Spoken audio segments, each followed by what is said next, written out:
I am going to put the presentation up on the screen so we can all see that and everyone can scan the attendance QR code.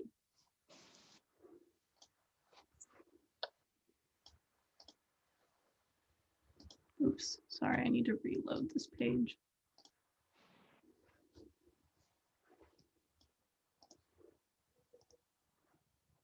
Okay, can everyone see that? Yep. Awesome. So we'll leave that up for a little bit. By the way, Cassie is going to be running most of our meeting today, so we're very excited to have her with all of her wisdom and knowledge. Just a little heads up before we start that.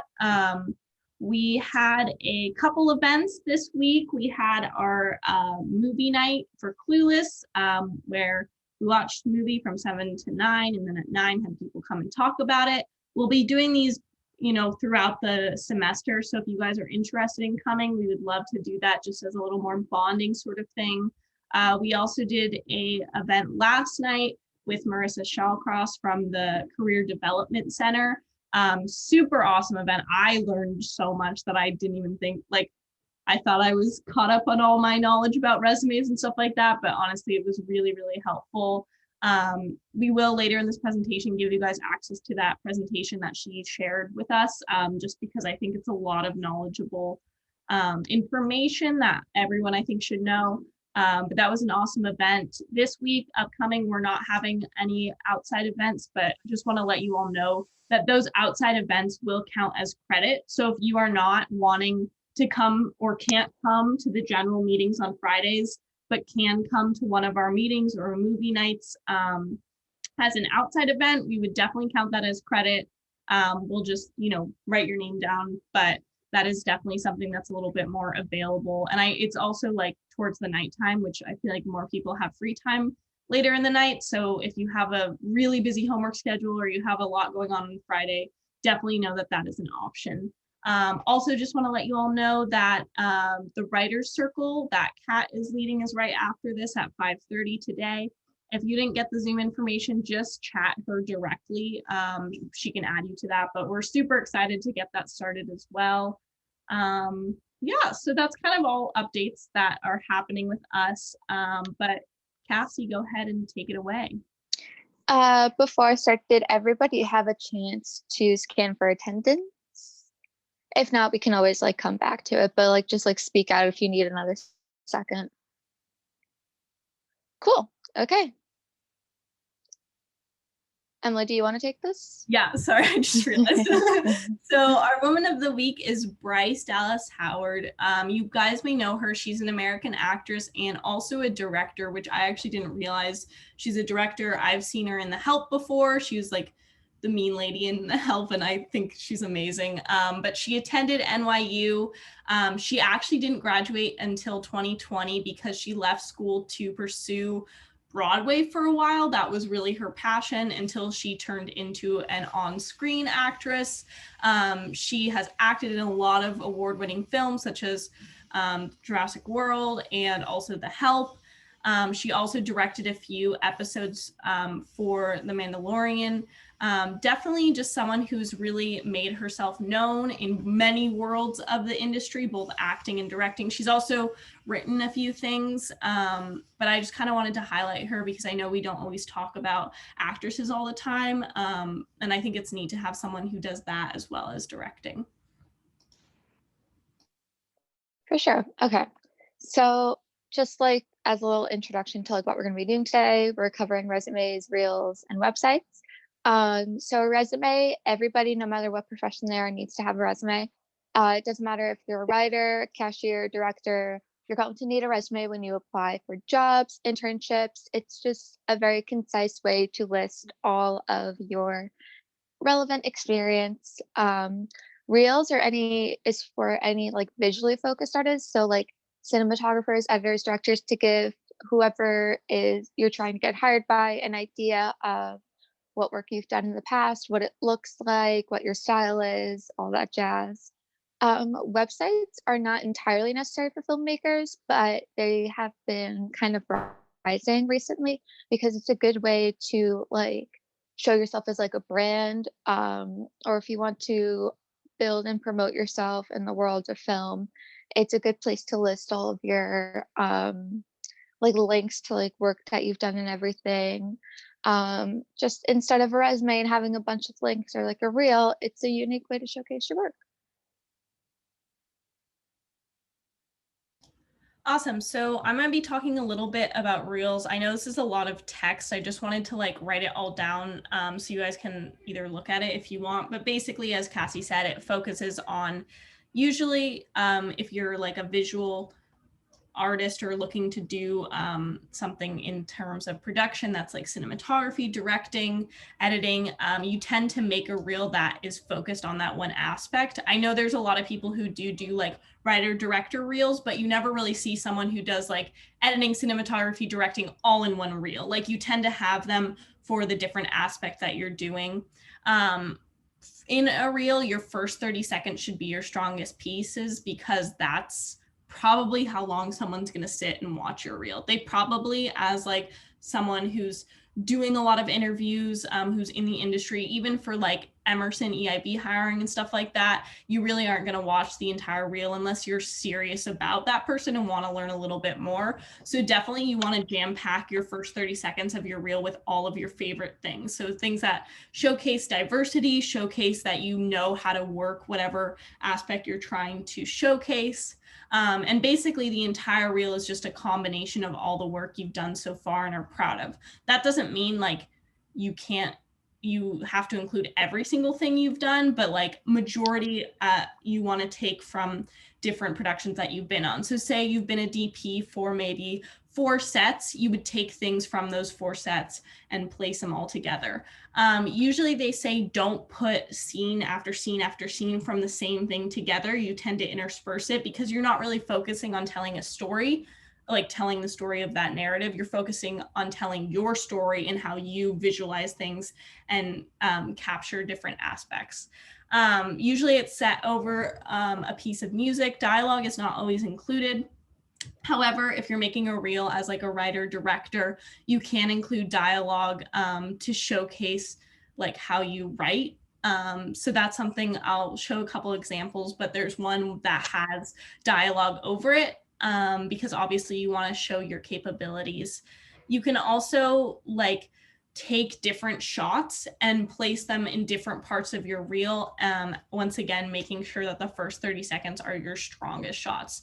And I feel like I'm talking a lot from like a cinematography perspective because that's like the main way, like the main reason to make reels, but even for directing, like you want to make sure that you're like way the scenes are constructed, how people are acting in them, are going at the beginning because that's when people are going to see and focus on the most. So basically in your reel, you want to make sure that everything that you have put in your reel, you can stand behind. So if someone says, why did you put that shot in there? You can say, I put this shot in here because it shows that I know how to do a tracking shot well, and that you can hire me and I know how to do a tracking shot. Or why is this scene in here? This scene is in here because I know how to like make 2 actors kiss and make it look real, you know, that sort of thing. You want to be able to stand behind what you're putting in your reel.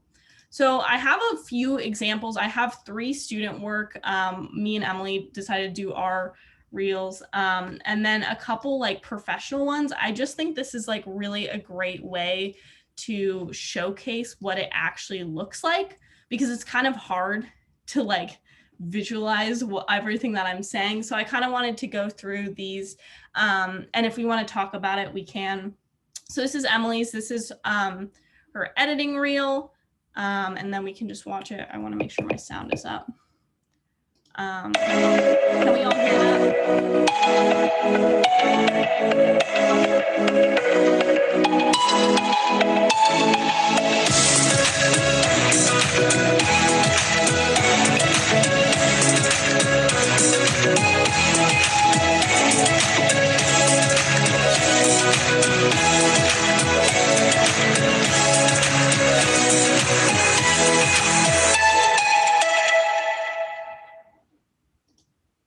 Awesome. So what Emily did really well there is she obviously like put it over music.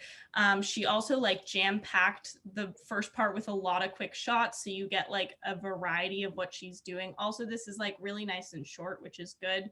I definitely know my reel is like longer than it should be, and I'm still working on paring it down. But like having something quick and fast is really, really neat. This is 30 seconds. So this is like, you would probably have someone who's at the interview watch this entire thing because it is so fast and quick. It shows a variety of different shots that she knows how to edit together. Some that she's taken herself, some that she hasn't, but really good. Also, I have this other reel from a student, Jamie. He's one of my friends, but he's a cinematographer, and I wanted to show his because he has a lot of cool like cinematography shots and has taken different things from different projects that he's been on that I think he does really well.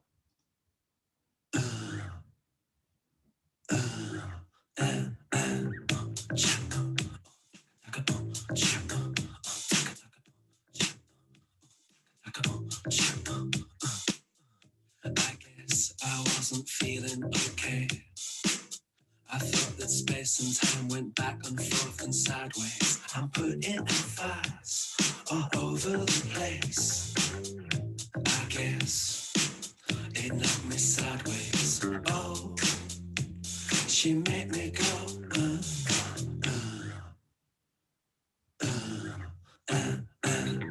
Uppercase and underline.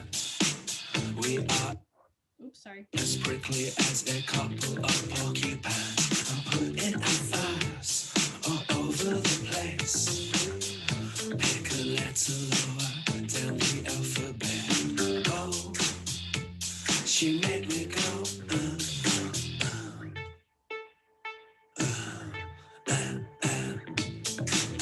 Oh, suck it to me. Oh, suck it to me. Oh, suck it to me. I'm putting fires all over the place. I guess it knocked me sideways. Oh, she made me go.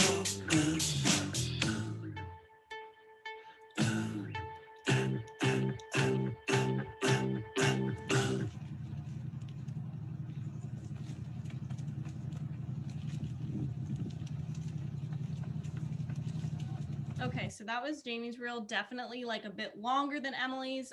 Has this little like cute little promotional thing at the end, which you don't necessarily have to have, but it is something showing what genres he likes to work in. Definitely the first few like 30 seconds were obviously his most like exciting shots, what got you really interested in it. And obviously like towards the end, he definitely used some from the same films, but like maybe they weren't as strong as others. I think what I really like about this reel is it has a lot of fun shots that like kind of parallel each other, so it's really easy to watch. Then my reel, which I don't know, I feel like is not as good as all of these other ones, but just something else to show.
Okay, so that was mine, and I definitely think like the thing I struggled most with making a reel is like choosing what is like good out of your work. I know that's like really, really hard because it's like you have to kill your babies, but like it's kind of hard to figure out which ones you need to kill. And then I just wanted to show some ones that are more in the industry. So these are people who've been in the industry for a while, and they're obviously a lot more professional, but something to kind of aim for.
So I think this one I really enjoyed because there was a lot of like continuity between different shots. I love like the dancing sequence where you had a bunch of dancing in a row, all from different things. But it was really fun to watch because it was quick, the music was fast paced, and also like you were intrigued with every single shot.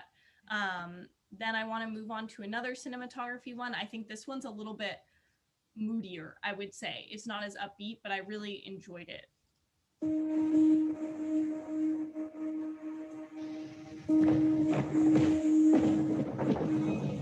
It's just tough because I don't really know what I want to do. Okay, let's start the basics. What do you want to be? What do you mean? What does that mean? I mean, we didn't see each other. There wasn't anything else. Can you come over here for a second? Fine, just get over here.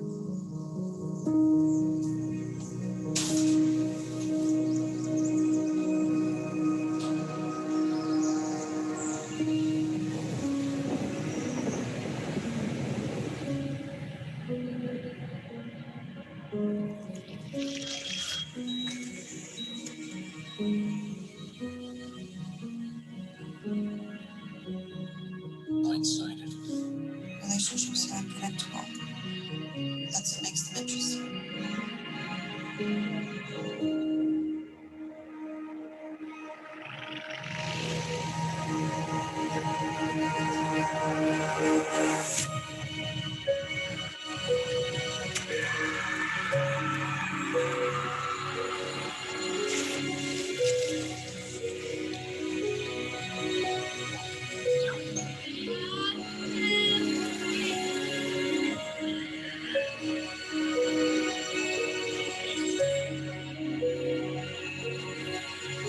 I hope you feel better.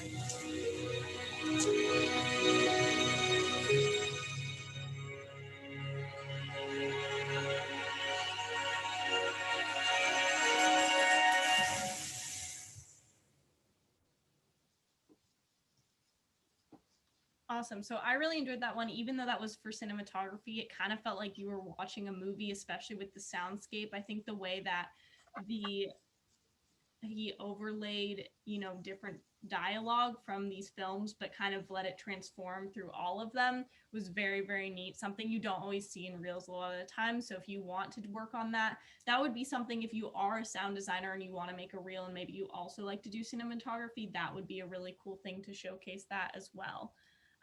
Then here's another writer-director reel. This one also has some dialogue in it just because it is for writing.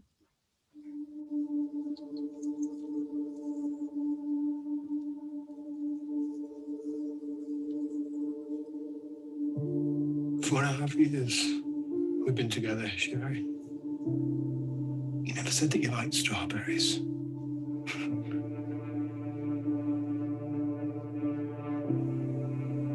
Life's a minefield, my friend. Look like you stepped on a good one. It's not always the explosion that gets you, though. It's the debris, all that fallout.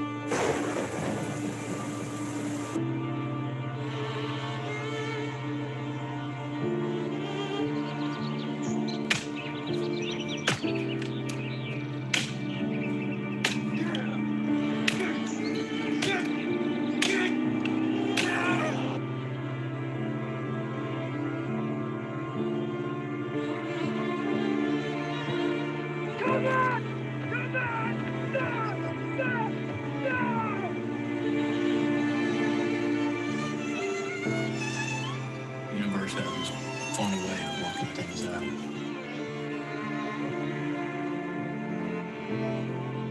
Finds the liars and the pretenders. That puts them in their place.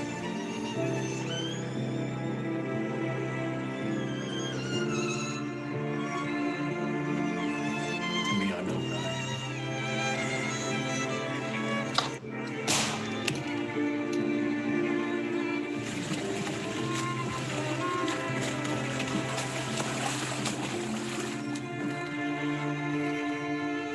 How much is your soul worth to you? What are you talking about? It's a question Joe asked me last night.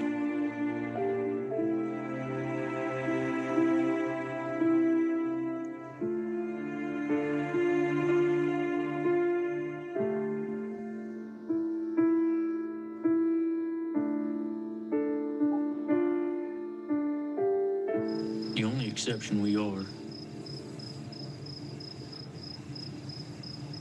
is the one we let ourselves be. Oh no.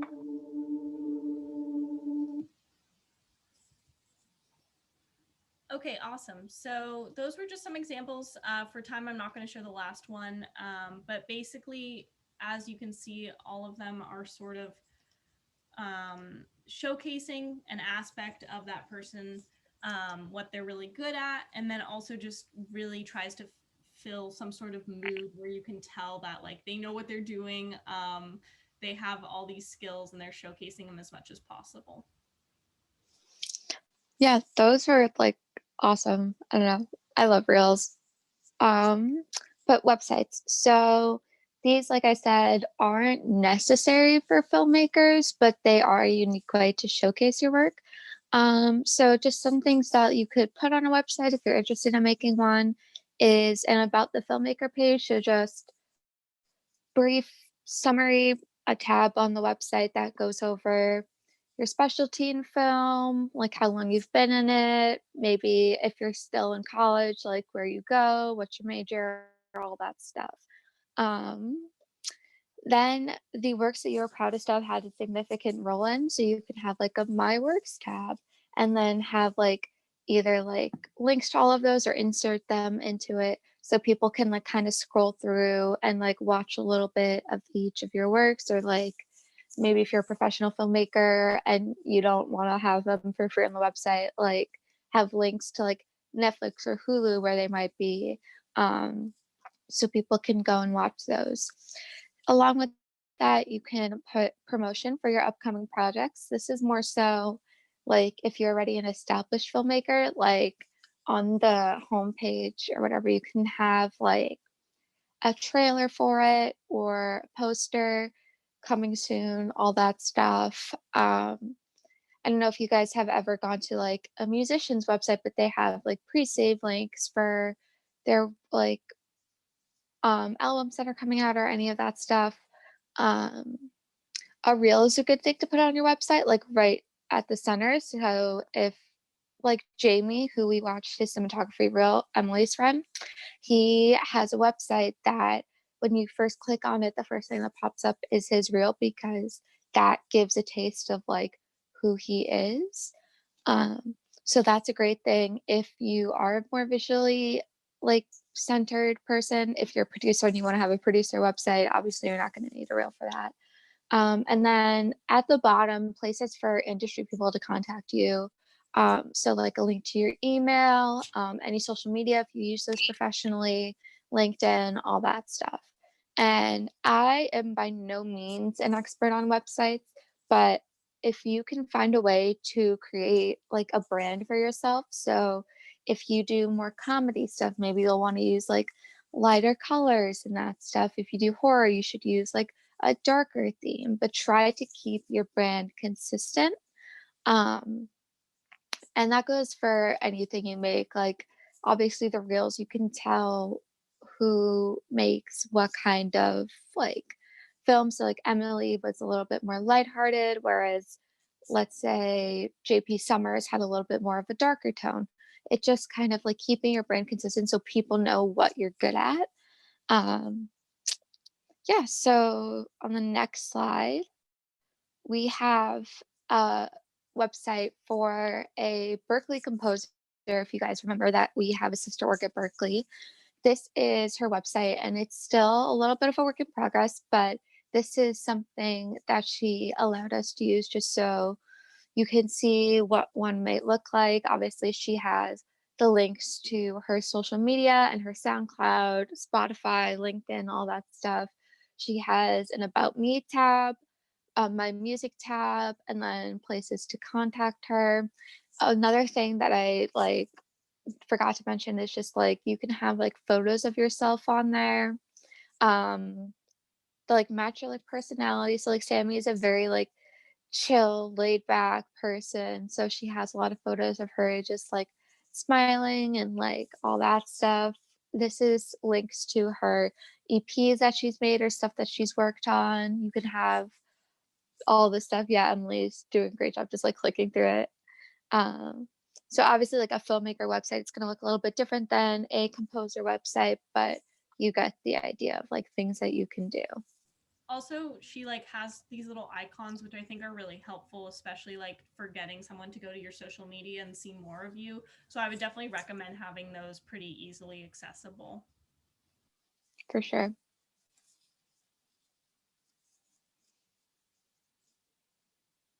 And also, if you wanted to find filmmaker websites, you could look up just pretty much any filmmaker that's established, and typically they'll have like some sort of website, whether it be like run by them or not.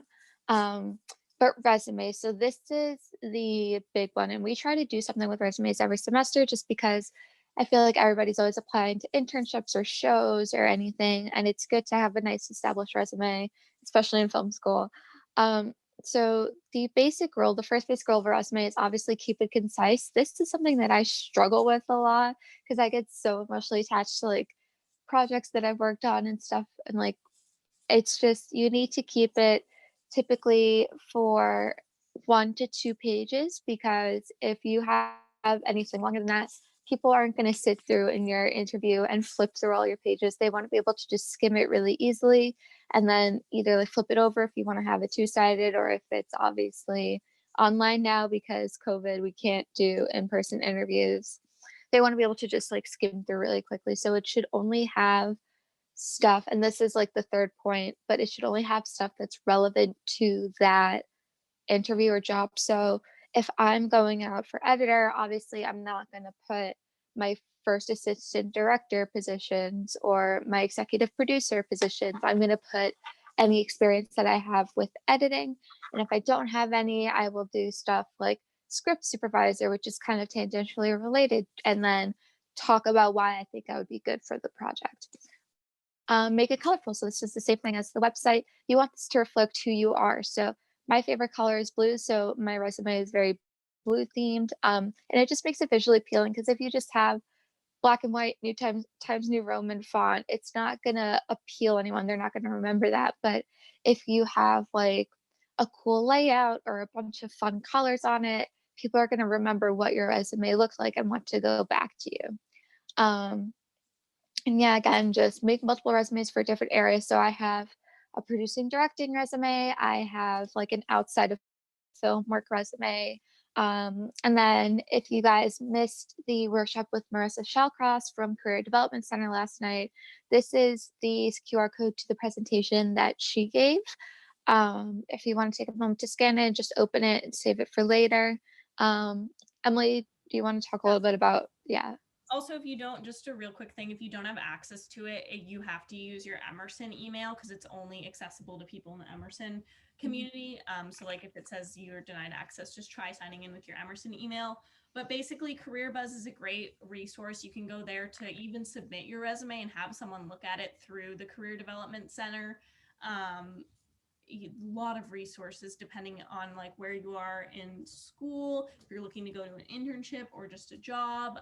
Also, this presentation really holds all the information that she talked about. Obviously, she elaborated on a lot of things, but she was like, please share this with your members. Like, we would love to have everybody learn more about it. And I always recommend going to the Career Development Center because they're there to help all of us. So it's like a really great resource. Kat, Julia, you guys have anything else you want to talk about?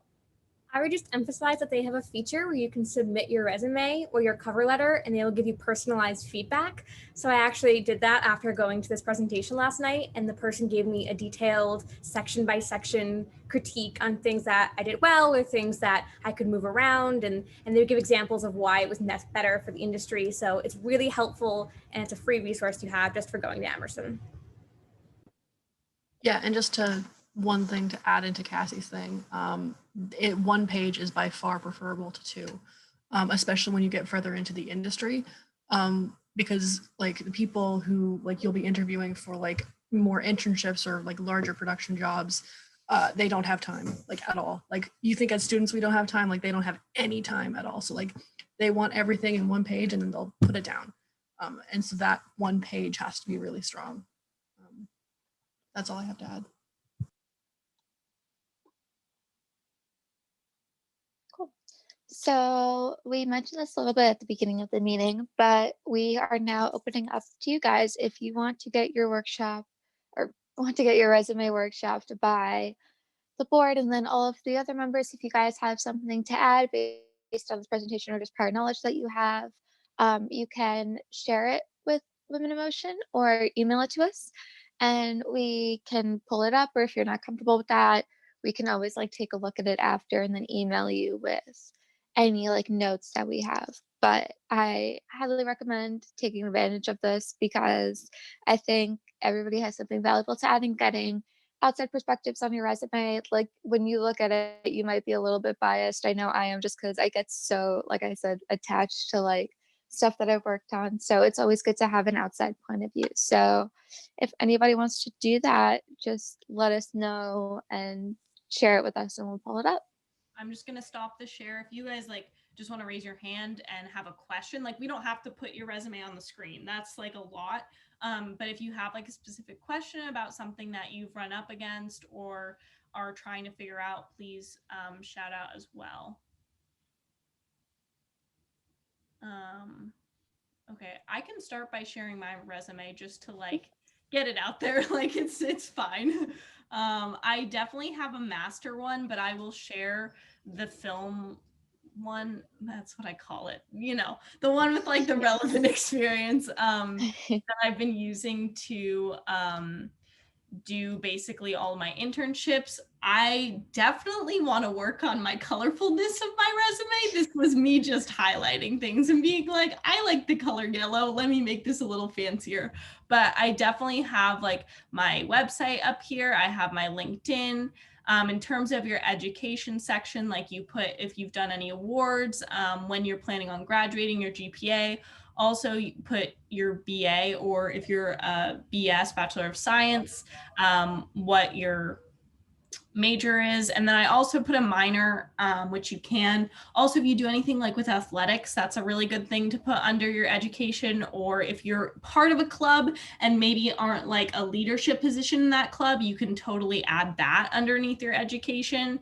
Then you have like all your relevant experience, which is stuff that you're excited about and want to share and is like relevant to basically your whatever you're applying for. So I was applying for some internships at Warner Brothers. So obviously I'm going to put all of the things that I've done on set with along with this internship that I did last summer, because those are all things that are showing that I know how to do stuff in the film industry. I mean, not everything, but like the stuff that I've done so far. And then additional experience is everything that is either like job that's been paid, like you've been paid to do that job, or club stuff. I know like I kind of want to put Women in Motion like outside of this additional experience because I feel like it's not the same thing as these two work things, but that's something that I'm gonna address at a later time. And then your skills are basically hard skills. So like software that you know how to use, different sort of computer skills.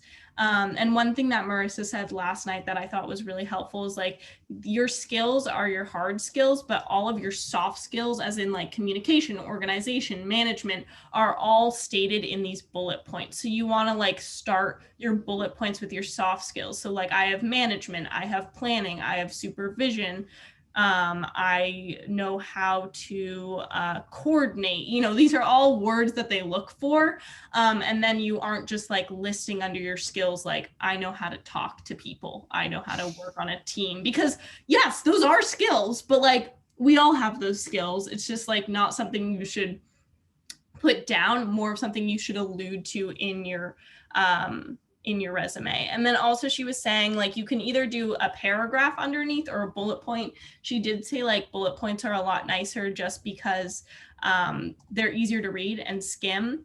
And then also being like really specific with what you're doing. So like I'm said that I was location scouting, cast and crew hiring. I could probably like put a number here, be like cast and crew hiring for 50 people, you know, something like that. I know under Women in Motion, I said like 50 plus club members, you know, that's sometimes more than it really is, but you know, whatever. But you know what I'm saying? Like trying to make sure that you are as specific as possible. Also, it goes in opposite chronological order. So you have things that you've done more present in the section. So like in the relevant experience section, I'm going to put stuff that I'm still working on and then have the later things down below. So that's kind of my resume in general. Make sure you have all your contact information up here so they can get in contact with you, because if you don't have that, then they will have no way to contact you, which would be sad. And also make sure that your name is like big and bold. But yeah, anything anyone has to say about my resume, like please tear it apart because I'm working on it at the moment. Anything at all? And like put yourself in the role of like you're about to hire her. Like she came out for like a job that you're posting. Like, why would you hire her? Why wouldn't you hire her?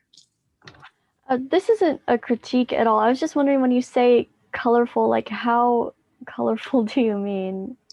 That's completely up to you. So I have like, Emily, I like shared it with Women in Motion. Can you just pull mine up because it's easier to talk about like with the like in front of me? Yeah, did you share it like with the Gmail? Drive. Oh, Drive. Okay, cool. Yes. I think like in terms of colorfulness, I think it comes up more with like templates. If you're using templates and say they have some like geometric shapes or something like that, that is definitely something that would be more colorful. I know for me, like I have struggled like that. My colorfulness, that little yellow, just happened recently. Before that yellow, it was all black and white. So I don't really know. It's kind of up to you. I think especially for most of us, since we are going into like an industry that is a lot more focused on like visual things, that it's wise to do a little bit more colorful looking things. Oops, sorry. But you know, kind of up to you. I would just say whatever you're comfortable with, but also like don't use a template that everyone else uses, because then you'll see, you know, hirers will see the same thing over and over again. Let me share yours, Cassie. And that's another thing to mention. Like if you are really good at Photoshop or Illustrator or Lightroom or any of that, you can like create your own template and then set yourself apart that way. But like you'll see, like I have these little dividers up top that are dark blue and then light blue headings, and then I change like bolding and then like light gray as opposed to just all like the same like black and white.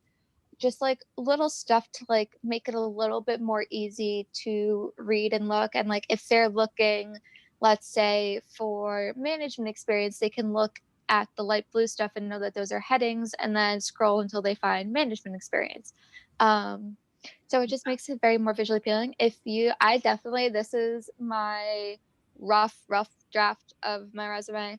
So like Emily said, like I have all of my soft skills listed. Those should just be included in my bullet points. So yeah.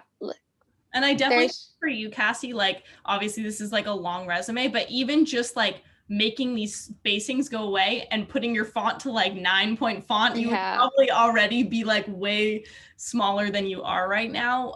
But like having all of these bullet points are super duper helpful for people. So it's like, try not to get rid of your bullet points because that's a lot of good description that you have there and you want to have that. I know, like, I think my text is like probably 8 font, which is like stupid, and you're like, how is anyone gonna read this?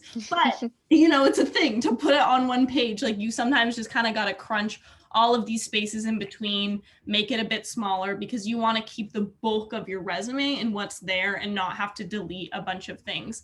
Also, another good idea that Marissa said is, say like you were a production assistant on a set and you really think that is a good experience to keep on, because even though production assistant maybe isn't the most exciting, it's still showing that you know how to work on a set, you know how to assist people, but maybe you don't want to have bullet points underneath it. Maybe you've been an assistant director on something and that's something that you want to showcase more. You can literally just do a line, like just sort of this heading and be like, Beat Dynamics, Emerson College, production assistant, and do your date, you know? So you can say, that's like a way to say that you've done it, but you don't need to explain yourself.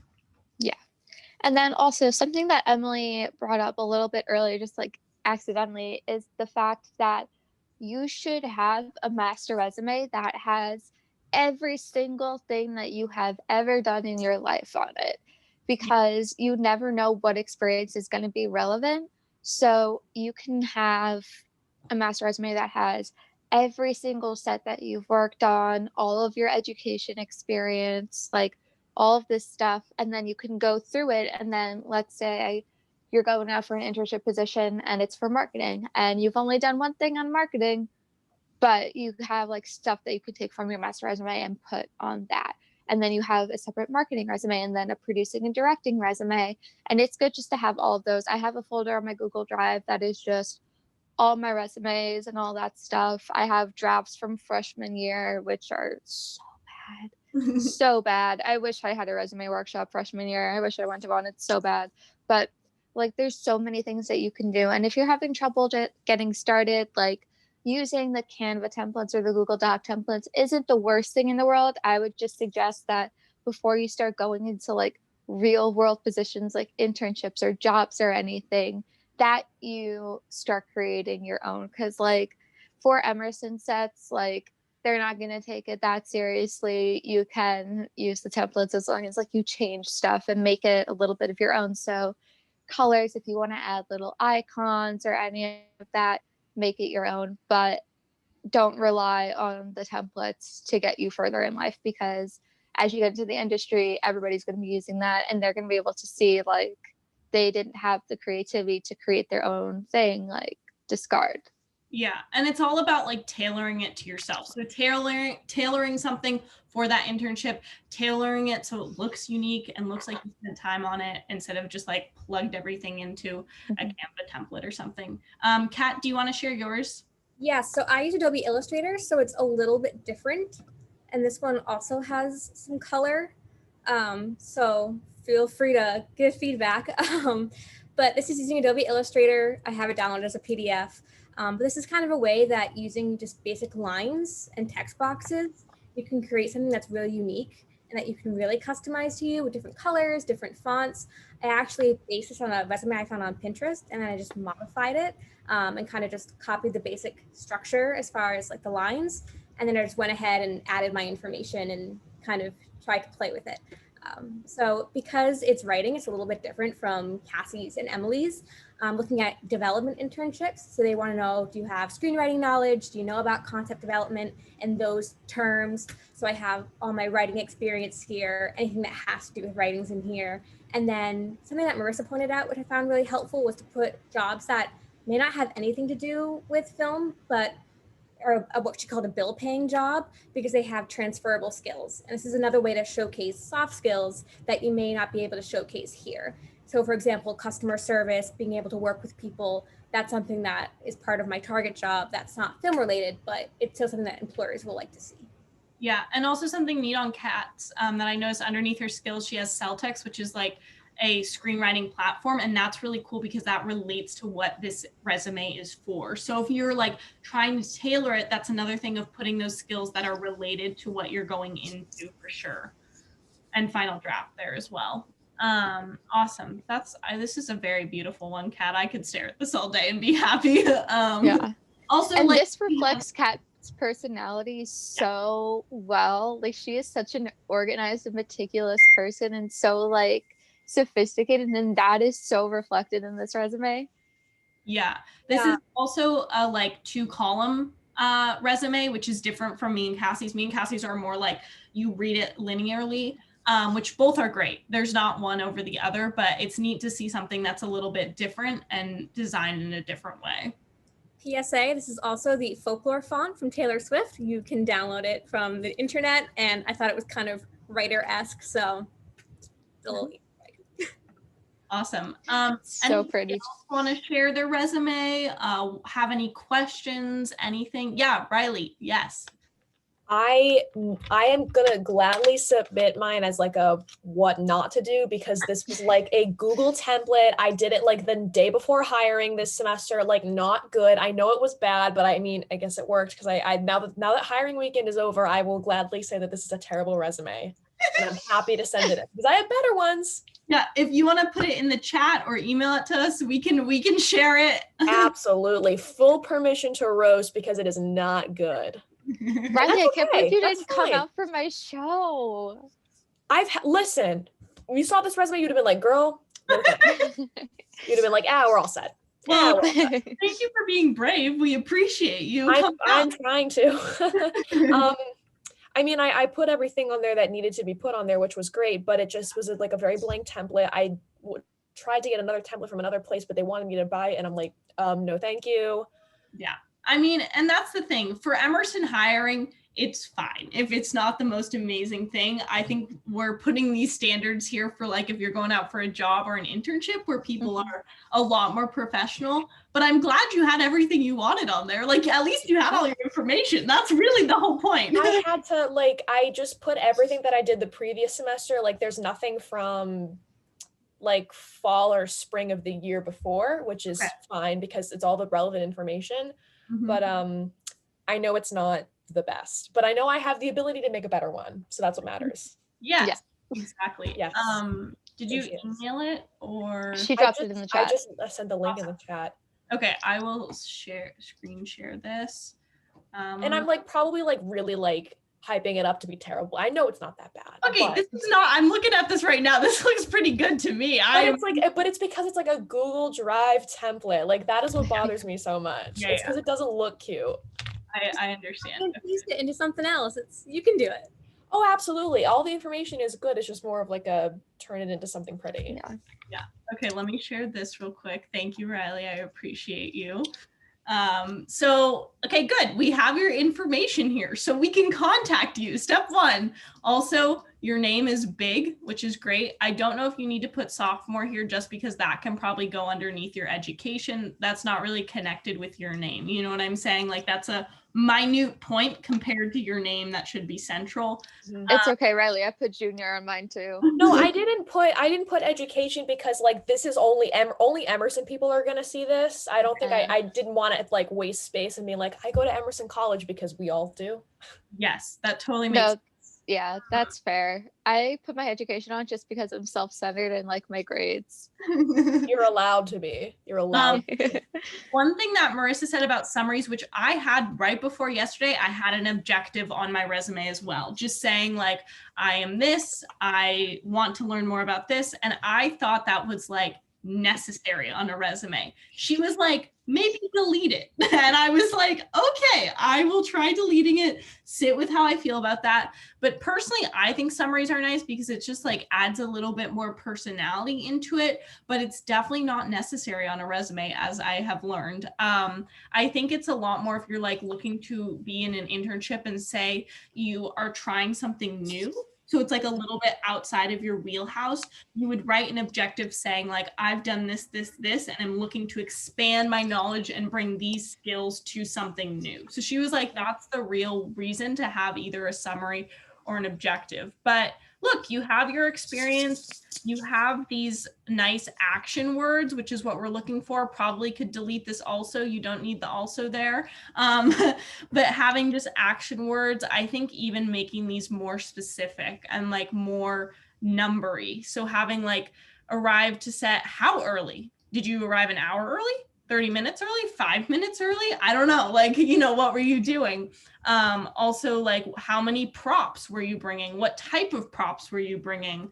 But this like looks really cool. Definitely skills. Again, these are your soft skills that should be incorporated in your bullet points, which you already have a lot of these, like you're collaborated, which means you're a team player. You know, you already are stating that here.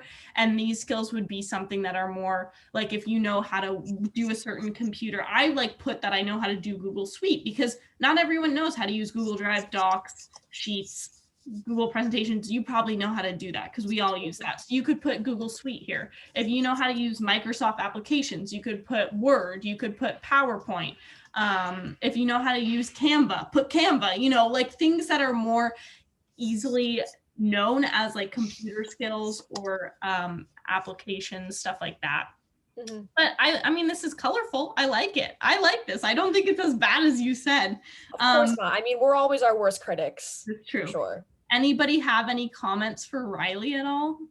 Anything that she could improve on or looks good? I think just below, like I'm just looking at the student film thing. Like, is this your like master resume? No. This is like a version of, I don't have a master resume technically, but I am going to write that down to work on for sure. No, yeah. Okay. So I'm just like looking like, obviously these are all crew positions. So you don't really need to put down like appeared as an extra because you're not going out for an acting position. Yeah. So that's not really relevant to the production designer thing.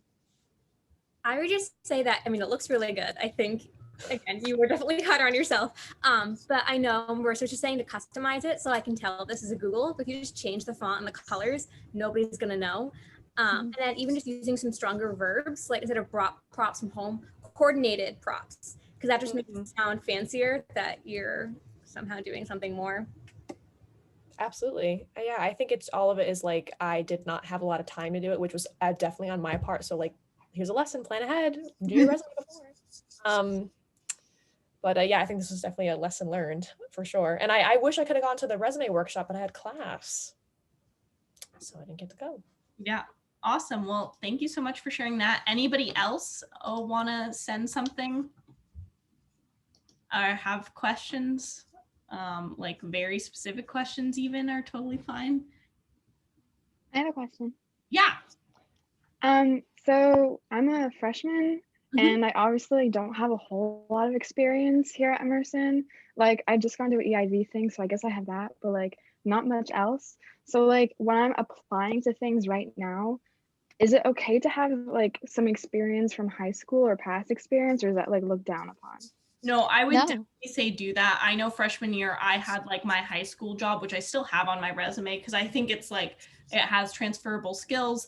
I even, which this is kind of, I don't know if you're supposed to do this, I feel embarrassed saying this, but I would say like I did like Emily Cerruti Productions as in my own production company because I made films by myself. And I feel like I did gain skills doing that. I've taken that off as of now just because I've done other things, but I think that's totally fine. Like anything you want to put that happened in high school is very relevant to you now. It's stupid when people are like, don't put high school things on because they're relevant to you. Like that happened last year, you know, a few months ago. Like it's still very much something that you can talk about and are skills that you're still really good at. Yeah, it's usually after sophomore year that you start to remove high school things, but because you're still in your first year, it's obvious that you're not going to have as much experience on campus. And even volunteer work that you have, that also shows certain skills like working with people. So really feel free to put any experience you have because it's better than having nothing there. And put women in motion. Put that you're a women in motion member because you show up to club meetings, you're timely, you know how to communicate. Like, you know what I'm saying? Like that's totally skills that you can put down and is an Emerson thing that you're a part of. Awesome, thank you. Yeah. Sarah, go ahead.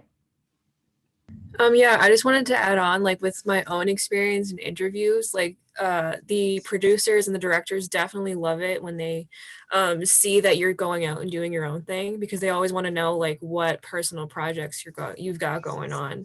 So if you try to like make time for yourself and make time to like focus on what really drives you, they'll definitely notice and be like, oh, she's doing her own work. Like, ooh, I wonder what else like she does, you know? Yeah. And also you can put like, I would say like maybe stay away from this a little bit, but if you've been in certain clubs or organizations that may be film centered or maybe industry centered in high school, I would say those are as well relevant experience to put on. It's really anything that is focused on what you're trying to go for. Obviously don't put something on that was like 4 years ago because that's a little long ago, but like I would say something like the junior or senior year of high school is totally fair game to put on 100%. Awesome. Julia, go ahead. Yeah, and also just to add on to that, no one expects freshmen to have tons of experience. So really, when you're going to interview and going to try and find like even entering the industry as like a younger person just out of college, the most important thing is proving that you're enthusiastic for the work and you're willing to learn. If you have those two things and you show that to them, either through your resume or through your interview, like they'll be like impressed with that and impressed with your motivations. And it won't be as much anymore about your experience because they know that you're like, no matter what position you're in, you can still function and still be a valuable member of the team. So that's the most important thing to push forward in any kind of interview situation.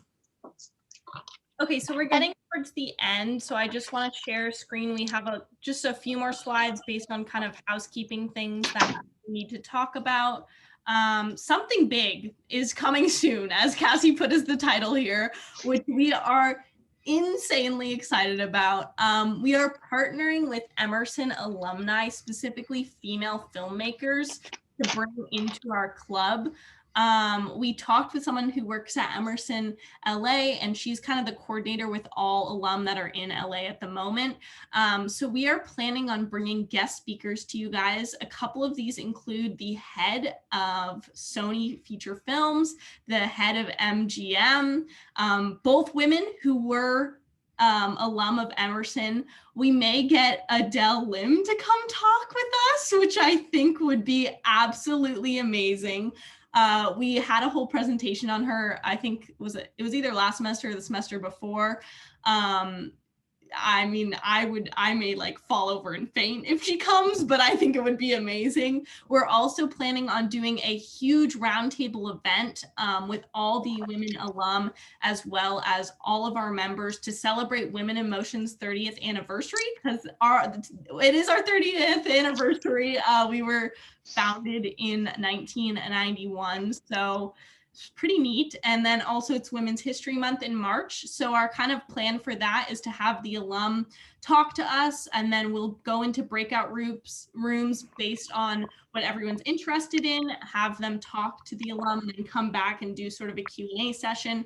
We also would love, if anyone's specifically interested about this, you can stay behind if you want or email us, but we want to do mentorships where we want to pair up Women in Motion members with Emerson alum to have someone that you can talk to about the industry. Maybe if you're scared about something, if you need help on like pathways of what you can get into. That's something that we really want to promote. I know I would like a mentor. I would like someone to sit down and talk with, because I think that's always amazing, to have sort of advice from people who've gone through Emerson, who know what it's like, and then can say, oh, I came out on the other side and now I'm like this rich, powerful person who's the head of MGM. Like that's my thing. So I think that would be amazing. Also, this is a lot more like corporate side of things. So we would be talking a lot more about business side of film, which I think is something we don't always get into. We do a lot of production heavy stuff because we are really all on sets and doing that sort of stuff. But I know a lot of us also need to know the business aspect of film to be successful. And a lot of us are interested in the business side of film. So these guest speakers, I think, are going to touch a lot more on the corporate side of things, and just sort of the transition from college to industry to a, well-paying, settled job, and how to get there. So I'm so excited. Like I was jumping up and down when we had this meeting. Me and Kat were there and we were both like, oh my God, this is incredible. So we're very excited. More news on that soon. We're still trying to plan out when these events will be. They will definitely be probably not at our weekly meeting. So there'll be something you can come to during the week. But please look out for that. I think it'll be a great resource to connect with people in LA, especially if any of us end up in LA, just someone to know who's like part of the Emerson network. So we're very excited for that. Board, do you guys have anything else to add to that? If you are interested in the business side of film, there is a class called Business of Film at Emerson, and I'm taking it right now. And it is my favorite thing in the entire world. And I'm taking it with Aaron Kopp, who won an Oscar for Best Documentary, and he's fantastic. And I just highly, highly recommend. And if you are interested in like the business side of producing and any of that, please email me because I love talking about that and giving advice on that. So. Awesome. And then next thing is just our last event, which we promoted last week, but it's Art for Death or vice versa. They're still doing their crew and cast calls. So please scan this QR code just to reach out for them or follow their Instagram. I talked about this last time, so I don't feel like I need to reiterate. But I'm going to go back to the beginning. So anyone who didn't get their attendance, we can get that up here. But while I'm doing that, does anyone have any questions at all? I know this was like a jam-packed session. I feel like we covered a lot of good things, but any questions from anyone?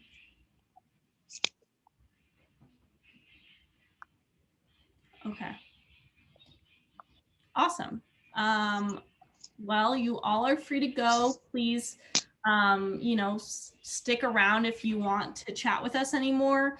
This is going to be up on our YouTube. So if you missed anything, if you need to look at any of the slides again, that'll be up there. And look out for our newsletter, our emails. We don't have any outside events this week, so no worries for that. But we'll see you all at our next meeting, which will be about pitching. Also, pitch form, if you all are excited, want to pitch for us, that's on our Instagram and Facebook underneath our link tree. If you need the specific link, we can give that to you. Just email us. But thank you all for coming out. It was great to see everyone, and thanks for participating. Thank you.